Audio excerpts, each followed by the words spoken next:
Hey art nerds, I wanted to go over some of the samples that were given to me by Bruce down at Plaza for use during my watercolor workshop, which is being held at MTAC.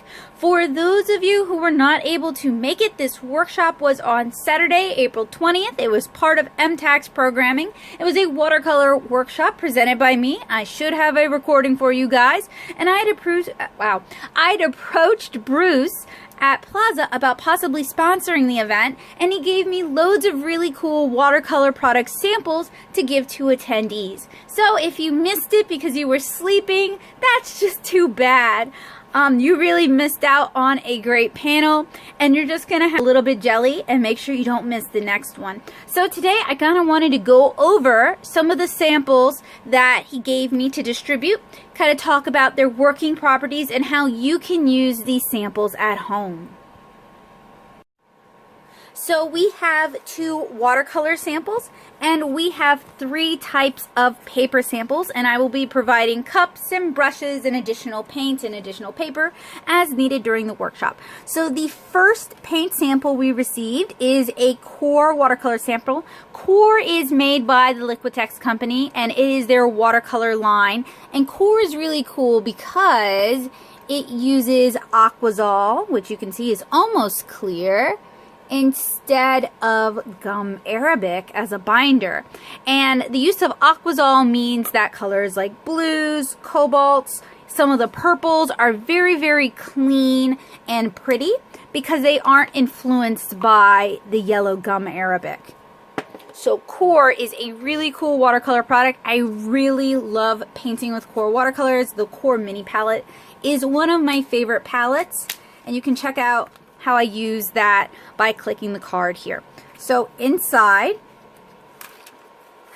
we have a piece of watercolor paper, and we also have 6 little dots protected by a piece of tracing paper. So we have cobalt teal, dioxazine purple, quinacridone magenta, transparent pyrrole orange, nickel azo yellow, and green gold. So we have some of the colors from the high chroma set in the Core sample, and the dots have been put down on a coated piece of paper so you can do a little bit of color mixing and then sample it on your paper here.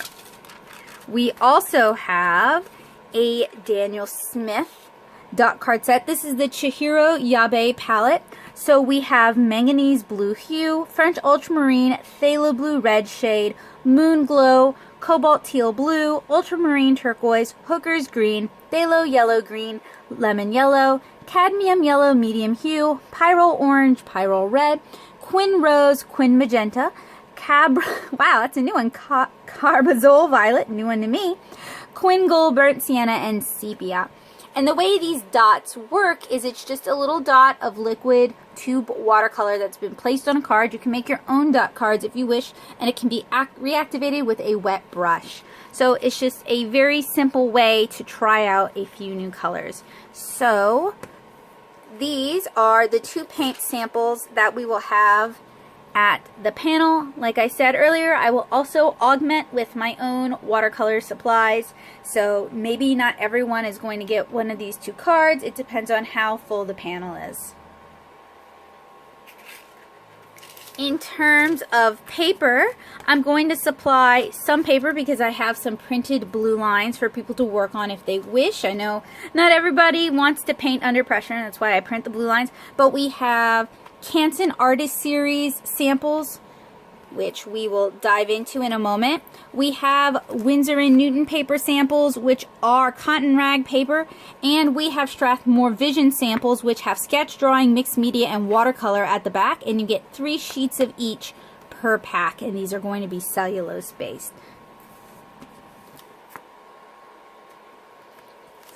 So let's go ahead and take a look at what is inside the Canson pack. And these supplies are going to be distributed probably as a first come first serve basis, again because I just don't know how many people are going to be at this panel, and I have a fair amount of reserve, so it's definitely it will have been worth it for them to come and check it out, for people to come and check it out. So in this pack, oh good, okay, they're labeled. We have Universal Sketch, we have cream drawing paper, we have A-grain drawing paper, so this is a heavyweight double-sided drawing paper. We have color pencil drawing paper, we have pastel paper, and it's 55% cotton, and it says it is double-sided with the, let me see if, there we go. The other side has a much finer texture to it.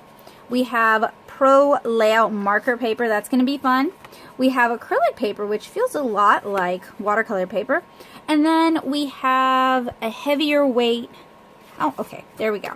We have watercolor paper and we have mixed media paper. So it seems like all of the watercolor papers, because I would even say the Montval acrylic could probably be used with watercolors. And probably the pastel paper as well, but we're gonna find out on camera.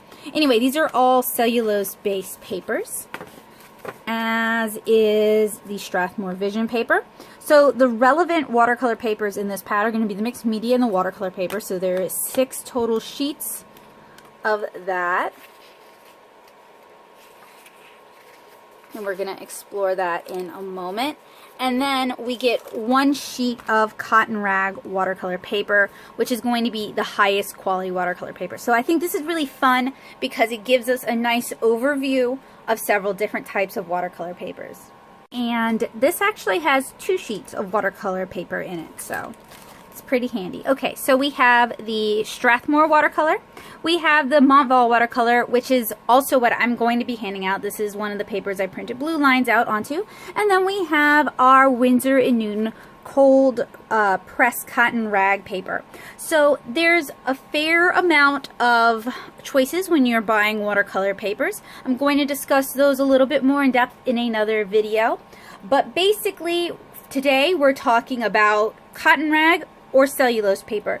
And really, if you're doing illustration, if you're doing watercolor comics, it's going to be up to you which you prefer.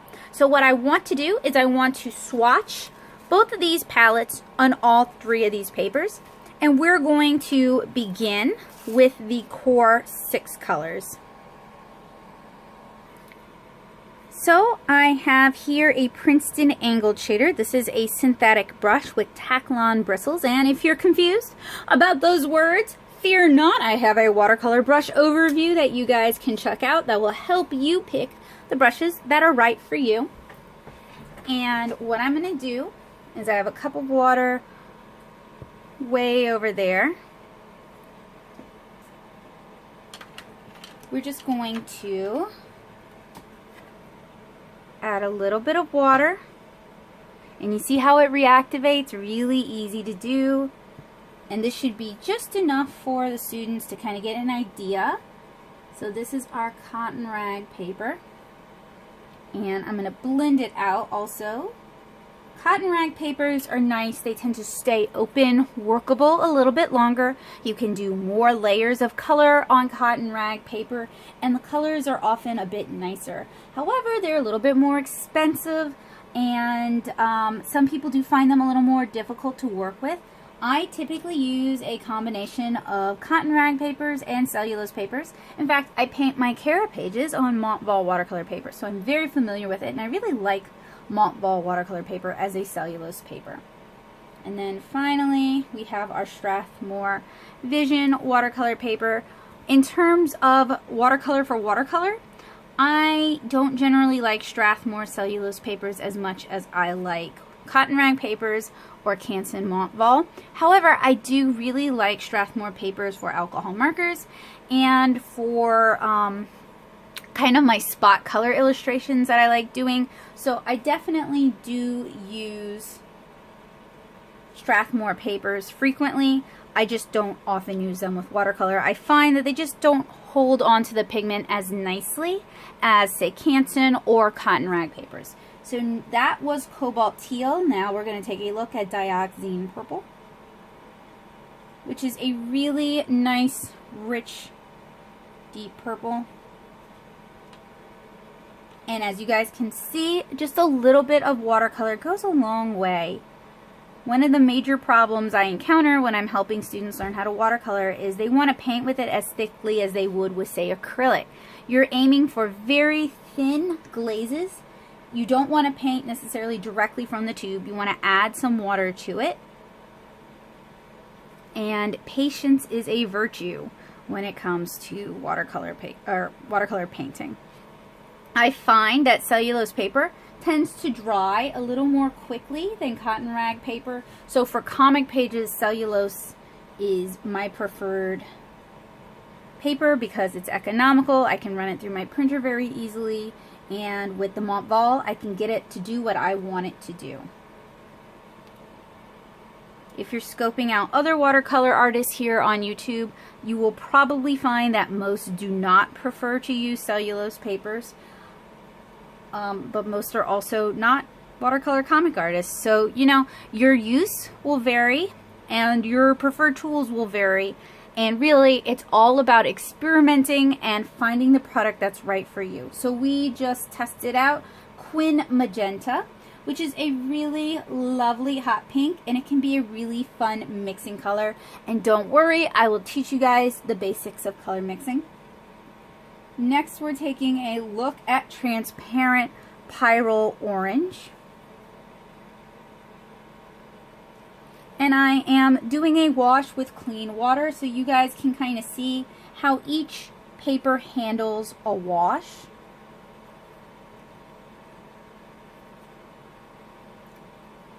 For me, there are like 3 techniques that I use in every watercolor painting. The watercolor wash, watercolor glazes, and then dry over dry to add tight details to pieces.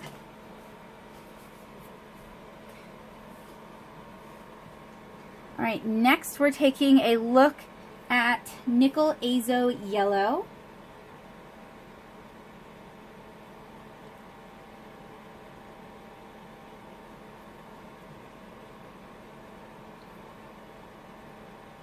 And as you deep dive into watercolor, there's really a lot to learn. There's a lot of variance.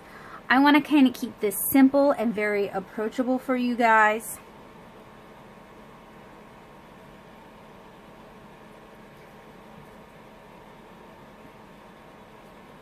In another video, the video where we talk about color mixing, we're going to talk about warm colors and we're going to talk about cool colors.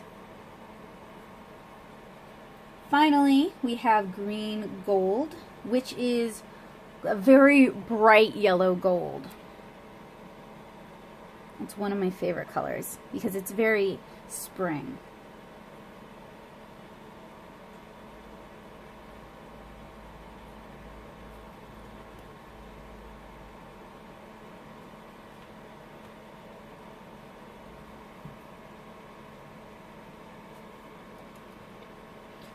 So those are the 6 colors that we have in the core sample. And as you guys can see, we still have paint.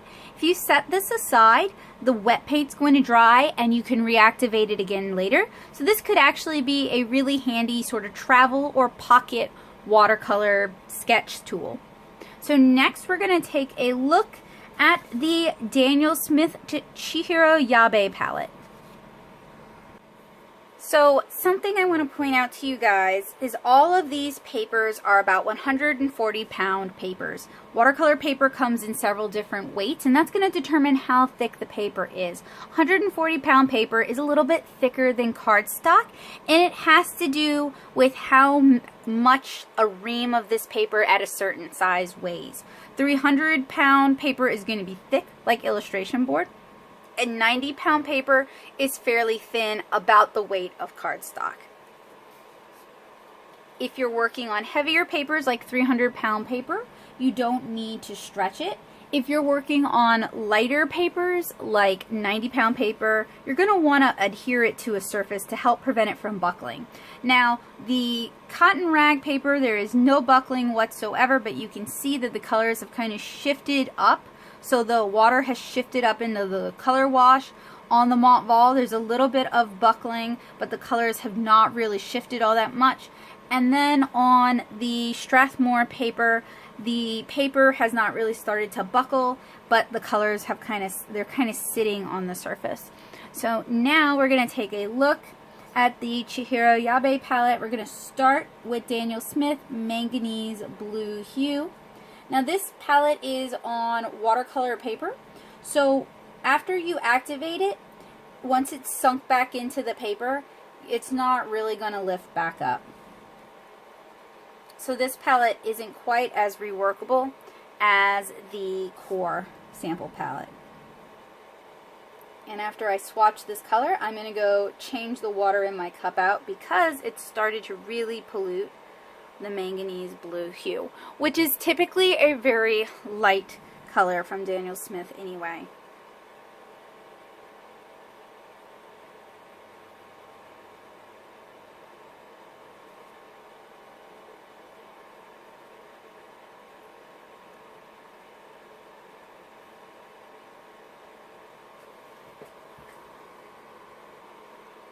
Speaking of color pollution, it's a pretty important topic. You can see there's just a little bit of a yellow cast down here, and that's because I was working with dirty water. Typically, I recommend that people work with 2 water cups rather than with 1, a clean cup and a dirty cup. Next, we're swatching French Ultramarine. But given space constraints, I'm going to do 1 cup today. And that's why it's particularly important that you change your water out frequently. That's another problem that I hear a lot of beginner watercolor artists complain about, is that they really struggle with muddy colors. And one of the reasons you're going to get muddy colors is you're working with muddy, dirty water. And there's a few other reasons as well, but that's one of the quick ones that you can troubleshoot. Working with very inexpensive, cheap watercolor, like say Reeves watercolor, those tend to be full of optical brighteners, which make the colors look very bright in the pan, or they change the mask tone to make them look very bright in the pan, but they're full of things like talc and chalk. So they don't really add a lot to the color other than to make them look more attractive in the pan. They also make them more prone to lifting when you paint or glaze on top of them. So if you're working with cheap watercolors, that's something you're going to want to be aware of. Both Daniel Smith and Core watercolors are very high quality watercolors, so that shouldn't be a problem if you're working with these brands. I am swatching Phthalo Blue Red shade now.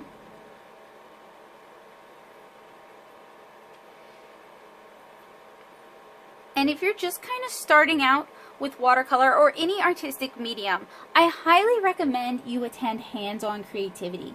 The Plaza here in Nashville hosts a Hands-On Creativity event every year. They get people from Copic out, they get people from Daniel Smith out, there's samples, there's workshops, there's demonstrations, and it's a great chance for you if you have questions about why a product or why a medium does one thing and not another, or you're really struggling, or you just want to play with demonstration products to figure out what works for you.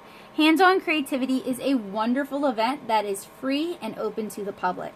You may need to call in advance to register for some of the classes because they give out a lot of free samples and they need to make sure they have enough for everyone. So I really recommend you look into Hands-On Creativity. It's usually in October. So that's something to look forward to. If you're an art nerd like me, I try to go every year. I went last year, but I didn't do any of the workshops, but because I had gotten horribly sick at Handmade and Bound. But I went to, just go see what products were new and play with new toys and talk to the product reps. And it's really a great event. I really enjoy it. Now I'm swatching Cobalt Teal Blue.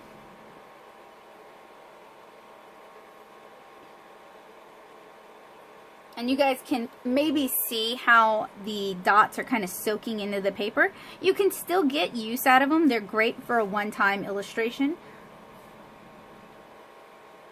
I just want y'all to be mindful of that. Like, try not to swatch it out too large because you're not going to be able to recover that paint.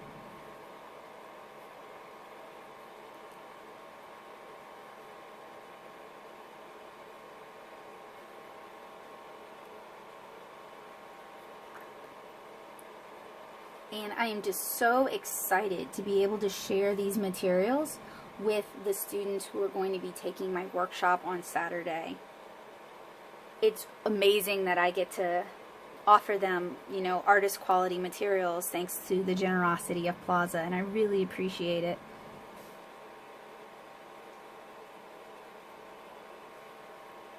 I know that for me, quality art supplies has introduced a lifelong love of art supplies. It's why I enjoy reviewing and sharing my knowledge and information with you guys.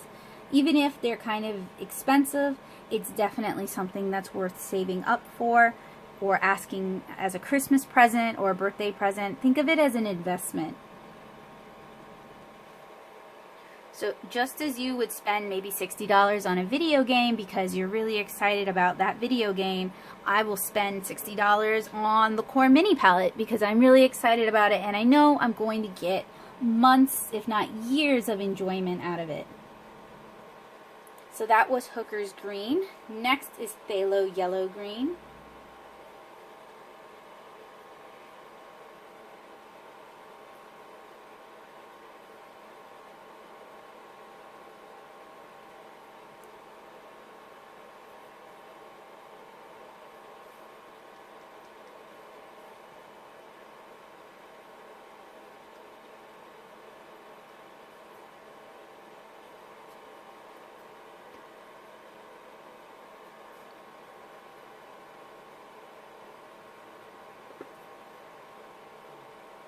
So for those of you who are, now we're swatching Lemon Yellow. For those of you who are interested in doing workshops at places like Anime Cons, a little bit of information.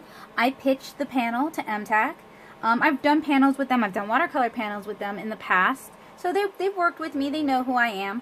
I'm also on Artist Sally's staff this year, so you know, they know where to find me if things go AWOL. I pitched the panel. And in return, I get one free badge, and I'm giving that to Joseph so that he can record the panel because I get a badge as staff as well. So hopefully I will have this panel up in some capacity, either for my patrons to view or perhaps for MTAC or Plaza to share. Next I'm swatching Cadmium Yellow Medium Hue.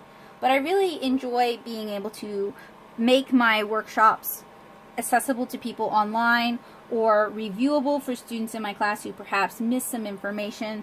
You know, people have different learning styles, and some of us really learn better from, you know, being able to re-watch what was covered during the workshop. I don't know about you guys, but I have a tendency to get very excited about things, and then my brain doesn't really record all the information the way I would like it to. So having the option to re-watch it is really nice. So MTAC is providing a venue for me to do the class, chairs, hopefully tables, AV equipment, that sort of thing. They're providing that. I was in charge of providing the content, of course, and the materials. So I was talking to Bruce at Plaza because he wants me to come teach Copic classes with them, which of course I said yes, I would love to teach Copic classes. You can actually find more information about that over on my blog. But I mentioned the workshop with MTAC and I asked if Plaza would sponsor it. And he gave me a bunch of wonderful art samples from last year's Hands-On Creativity, which is why I mentioned Hands-On Creativity. So I am really delighted to have Plaza sponsor this workshop. It makes it much more affordable for me because otherwise I would have been, I'm already responsible for supplying the brushes and the cups and that sort of thing, but every little bit of additional help helps out so much. Alright, so that was Pyrrole Orange. Next we're doing Pyrrole Red, and this palette seems very high chroma, similar to the Core High Chroma palette. Now, I know one of the complaints that some people have about watercolor is that it's not saturated enough. You don't have to do all pastels. For those of you who are familiar with my art, and if not, I will link it in the description below so you can go check it out. My watercolors are very Ghibli inspired, I guess, where it's a lot of nature scenes and a lot of green and a lot of florals and a lot of cute tiny people doing cute tiny people things. But desaturated is not something you would call my art. There are pieces that are very high chroma with lots of intense colors. There are pieces that are very saturated where I really work the area. You do not have to do very light washes if you don't want to do very light washes. Watercolor is a joy because you can build up colors. And so next is quinacridone rose. And if you find that you're good with alcohol markers, you're probably going to be good with watercolor because the principles behind them, layering, blending things out, creating depth of color through multiple layers, using a prior layer to sort of tone the piece, the principles are the same. So I started with alcohol markers and then I picked up watercolor. But you could start with watercolor and then learn alcohol markers. And as I mentioned earlier, I am going to be teaching Copic marker classes through Plaza this year. So if you'd like to learn alcohol markers and you're in the Nashville area, come take classes down at Plaza. Next is quinacridone magenta.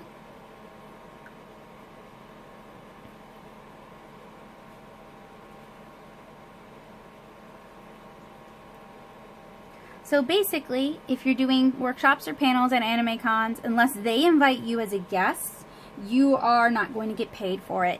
You will probably also not receive much more than a badge and compensation. If you have a drive to teach others, if you really enjoy teaching others, it can be a great venue for that. Or if you're looking to build up a portfolio, like a teaching portfolio, it can be a good opportunity to do that as well. Next is Carbazole Violet, and this is a new color to me, but it reminds me of Dioxazine Violet.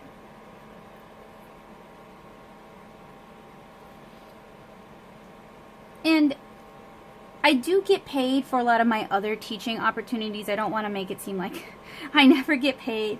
I'm getting paid to teach. Getting paid to teach for Plaza. I am paid to teach for Nashville Community Ed. So, you know, not all of my teaching opportunities are unpaid, but I pitched this one because so many young people in Nashville want to learn how to watercolor. They want to learn how to do alcohol markers, and I love being able to offer that to them.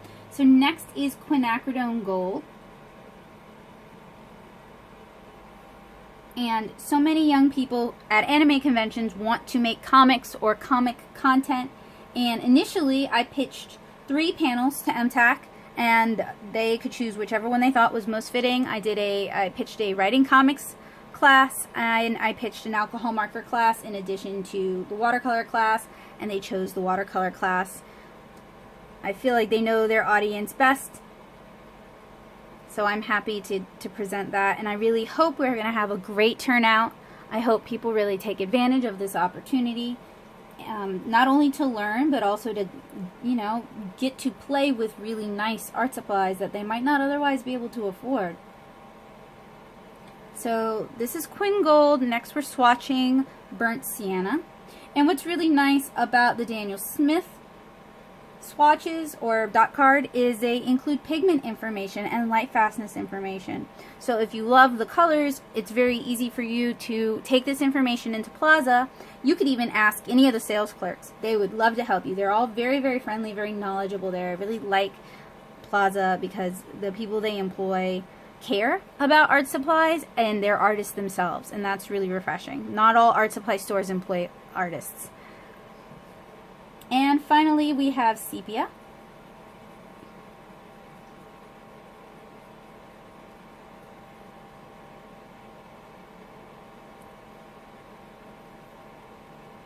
And Plaza often has really cool, neat new things, new art supplies, newly released things. So Plaza is kind of the place to go to find out the art scoop.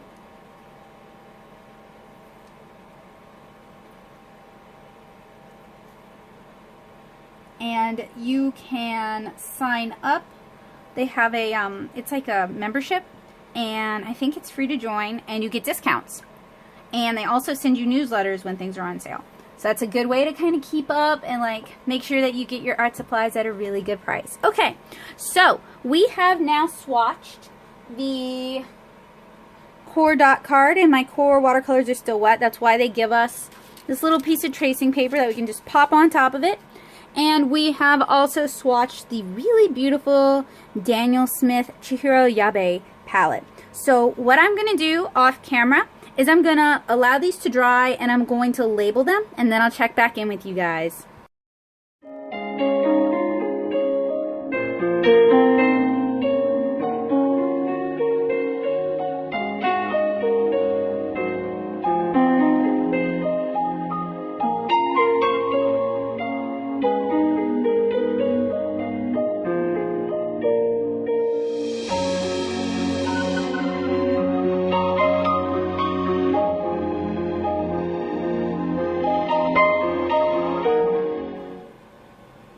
Alright, so the swatches are dry. I have yet to label them, but I want to show you guys some differences between cotton rag paper, like on the extreme left, and cellulose papers, just so that you guys kind of know what to expect from them.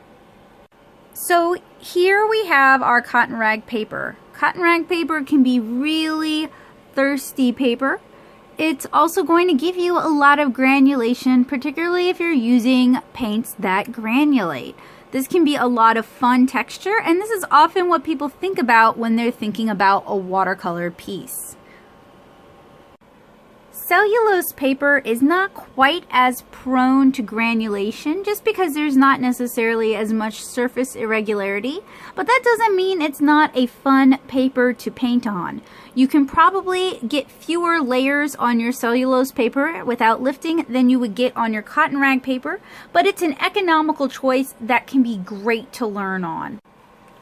So before I start doing lift demonstrations for you guys, I want to share some thoughts. So generally on cellulose papers, like these two over here, the Strathmore and the Canson, colors are a little bit less saturated. Cellulose papers can also take fewer layers because the watercolor sits on top of the surface rather than soaking in the way they do with cotton rag papers. Colors might share a name between brands, but will often vary in color and in pigment from brand to brand. So a French ultramarine from one brand will not look exactly the same as a French ultramarine from another brand because they may utilize different binders. The milling process, one may be more finely milled than another brand, or it may be a proprietary mixture. Check for the pigments used, light fast information, and toxicity when you're purchasing watercolors. And yes, watercolors can be toxic. There are cobalts, there are cadmiums, there are mercury-based pigments out there. You should check for that. Not all watercolors are going to be toxic, but if you are purchasing colors that have a tendency to be toxic, like cobalts and cadmiums, you should be aware that you're purchasing toxic materials. You should dispose of the water and the materials appropriately, and you should take precautions to make sure your pets or small children do not come in contact with those materials. Now, most companies will let you know when something is toxic. There's going to be a seal usually on the back of the tube. However, if you want to avoid toxic materials, you can purchase hues like manganese blue hue here or cobalt teal blue. Well, I thought that was a hue, but I guess it's not. But if you or cadmium yellow medium hue. And what that means is they have substituted the sometimes more expensive, sometimes more difficult to find, or sometimes incredibly toxic pigment for something that's going to work as well and be safer. So hues can be a great alternative if you want to avoid toxic pigments. You can also find, you see this information printed beneath each color. These are often going to be printed on the tubes. And this information can include everything from the pigments used to how transparent or opaque they are to the light fast information.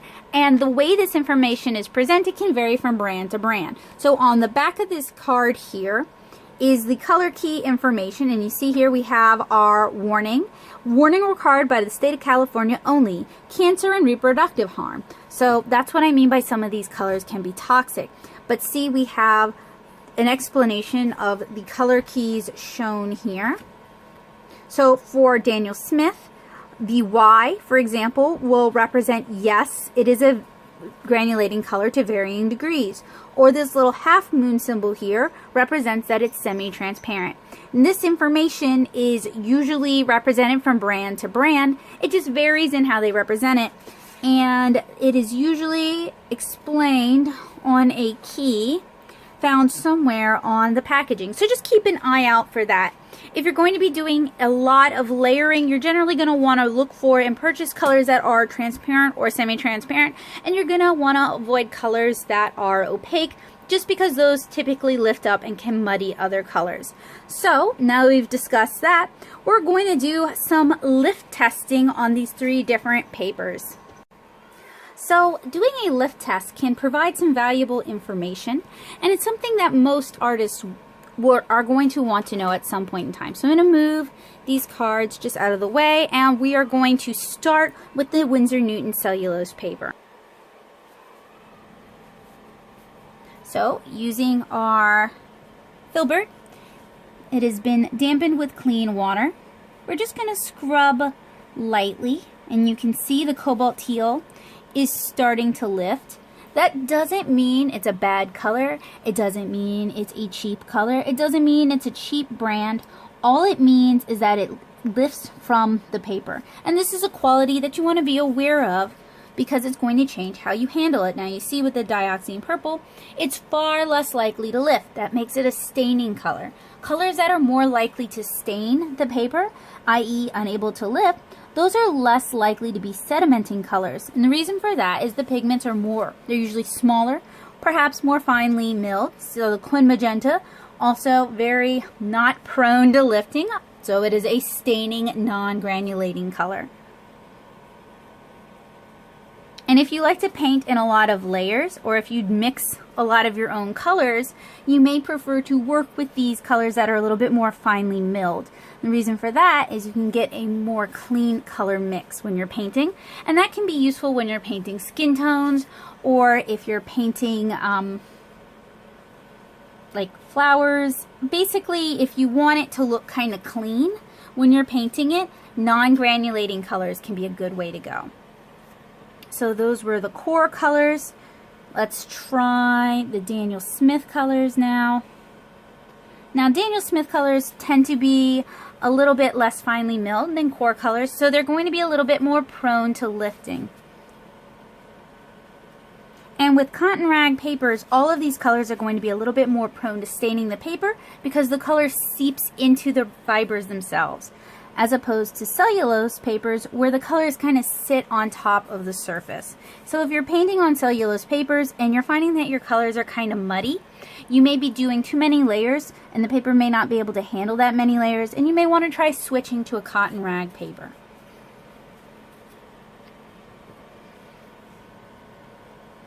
And if you're interested in learning more about which watercolor brand might be right for you, I do have a video coming up explaining kind of the differences between a few of my different favorite paint brands, but I do a lot of watercolor paint reviews here on this channel. So if there's a particular brand that you're interested in, I highly recommend you search this channel for a review.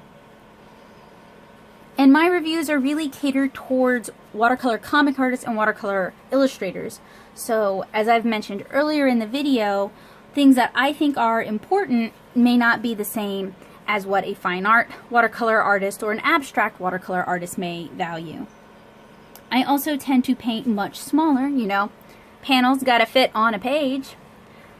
And painting with such a limited space means that certain types of granulation, which might look beautiful on a larger illustration, might be distractingly large on the face of a small character.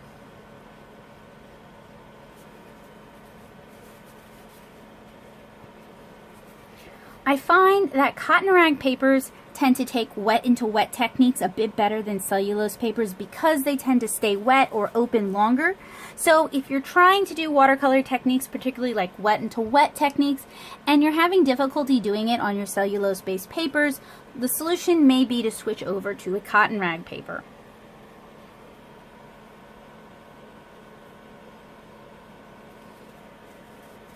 Now, the downside of cotton rag papers is, you guys know watercolor sketchbooks, where they might be spiral bound or like moleskins. Those are typically cellulose-based paper. There aren't a lot of watercolor sketchbooks with cotton rag paper inside. So I just want to point out, Carbazole Violet by Daniel Smith is very similar to Dioxazine Purple by Core, but it's much more likely to lift because it's much less finely milled, so it's less likely to stain the paper, so it's more likely to lift off the paper.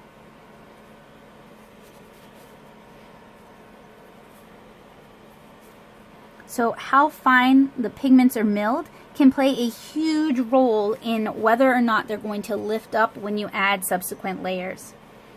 And as I talked about in my brush video, how stiff the bristles are, so like synthetics for example, are going to be more likely to disrupt the pigments that you've already put on the paper.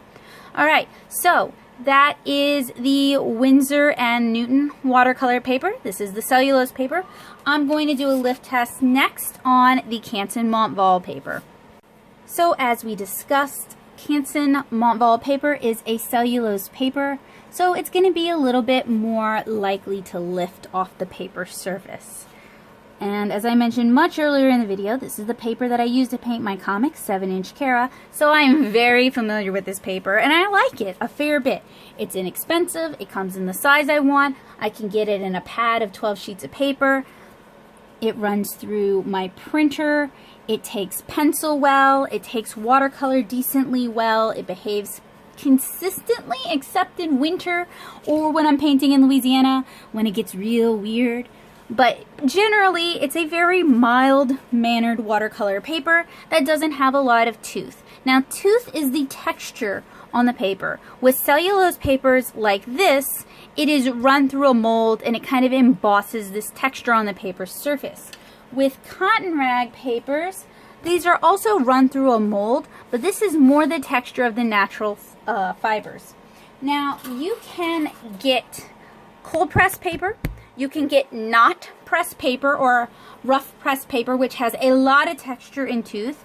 You can get handmade papers, which tend to have a lot of texture as well. Or you can get hot press, which is run through a press that has hot plates or hot rollers, and those are going to smooth out all of the ridges on your watercolor paper.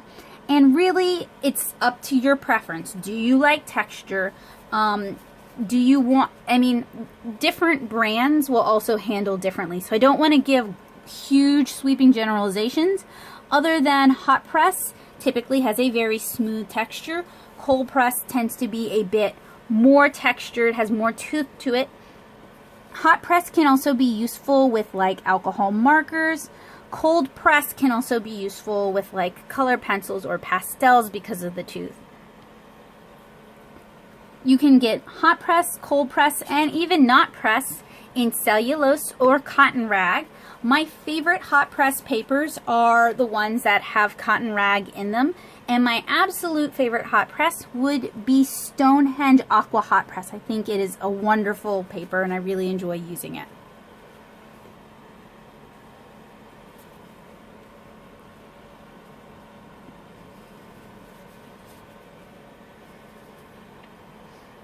In terms of layers for the 3 papers we've looked at today, I would say you could do the most layers on the Winsor and Newton cotton rag paper. You could do a middling amount of layers on the Canson Montval. And if you're painting on the Strathmore watercolor paper, you should probably limit your number of layers. That could be really good if you're doing 1 to 2 layer watercolor illustrations, very simple watercolor illustrations.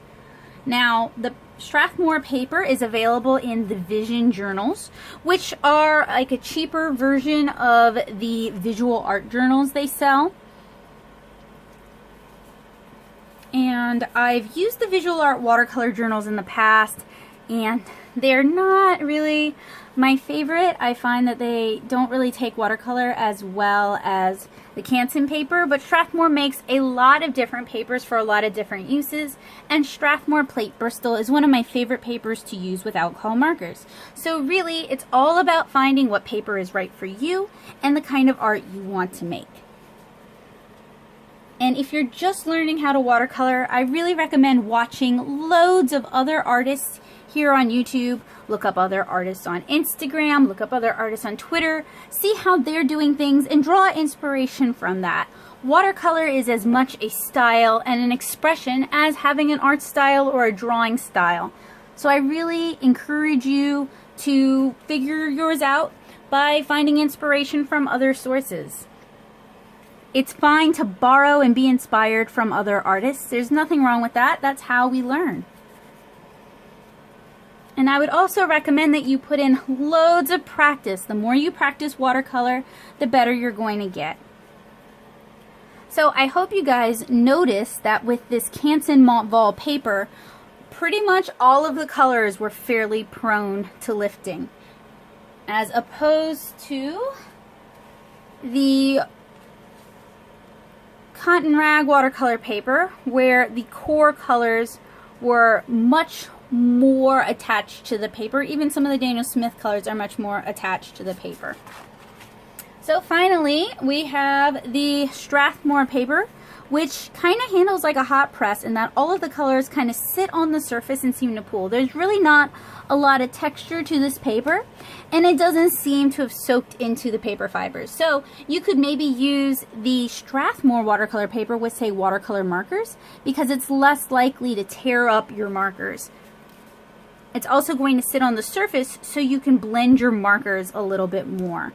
In my panel, I will not really be discussing watercolor markers. If people have questions, I'm happy to answer them, but I don't really plan on covering them because they're a bit of a unique beast. They're quite a bit different from tube and pan watercolors, and while I really enjoy using watercolor markers, I kind of feel like they deserve their own topic, their own spotlight. But if you're curious about seeing me use watercolor markers, or if you have any questions or tips, or just curious about seeing a watercolor marker tutorial, let me know in the comments below. I'm happy to look into that.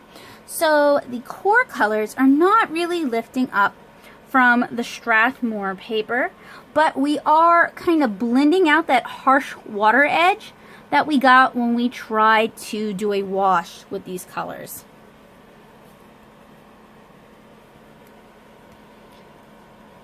And before my panel, I'm going to try to do a small watercolor illustration with the papers provided, with the exception of the Mont Val, because I have Cara pages that I can bring in to show off the Mont Val.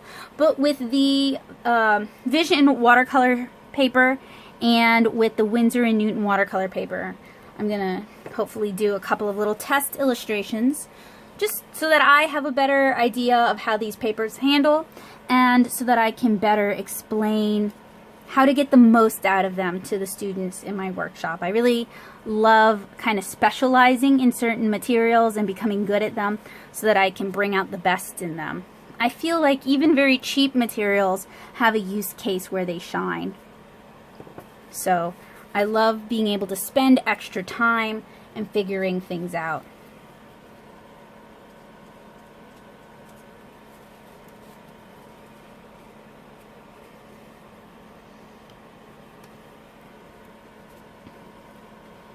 So, if we were to boil it down, I would say the Daniel Smith colors are beautiful, they're brilliant, they're very saturated, lovely watercolors. They're a little bit less finely milled, perhaps, than the core watercolors. So, if you're looking for texture, if you're looking for that watercolor look where you get sedimentation and color variance, then Daniel Smith are the colors you should be grabbing for. They're made in the U.S. I think the core ones are also made in the U.S. And I am a huge fan of supporting art supply companies that employ American labor. So that's a great way to support a small American company, is to buy from Daniel Smith. They are available in 5 milliliter and I believe 15 milliliter tubes. And don't let the sticker shock get you. They are a little bit expensive, but they last a really long time. My preferred method of using watercolors is to purchase them in tubes and then fill half pans with them. I feel like that has the least amount of waste for me and the way I work. So that is the method that I would recommend to other artists. Now the Daniel Smith watercolors are very prone to lifting on this paper. So that is something to keep in mind. There are also watercolors that utilize a honey base like Sennelier and M. Grams. M. Grams is also an American company. But those tend to be on the very pricey end of the spectrum. But basically, if you're looking for watercolory watercolors, I would say go with the Daniel Smith. And if you're looking to do a lot of layering and a lot of color development, I would say go with the core.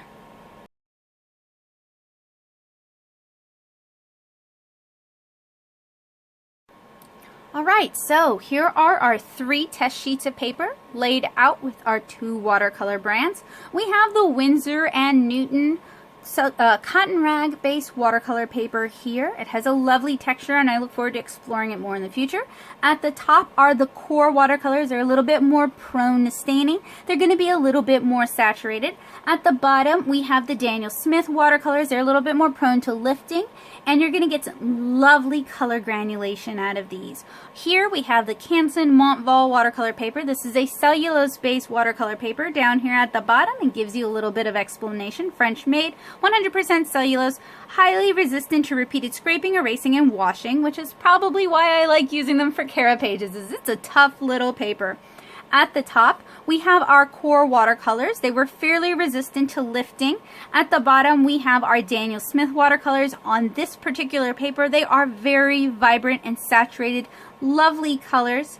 Here we have the Strathmore Vision watercolor paper. I would say that is a 400 series, so Strathmore ranks their different papers in different series from 100, which tends to be for very young children, to 200, which is their cheapest, 300, which is what I use for my sketchbooks, 400 and 500, which are considered more professional grades. I would say the Vision journals are 300 to 400 series watercolor paper. It lacks texture. It's actually a very smooth watercolor paper. It could be really nice for watercolor markers.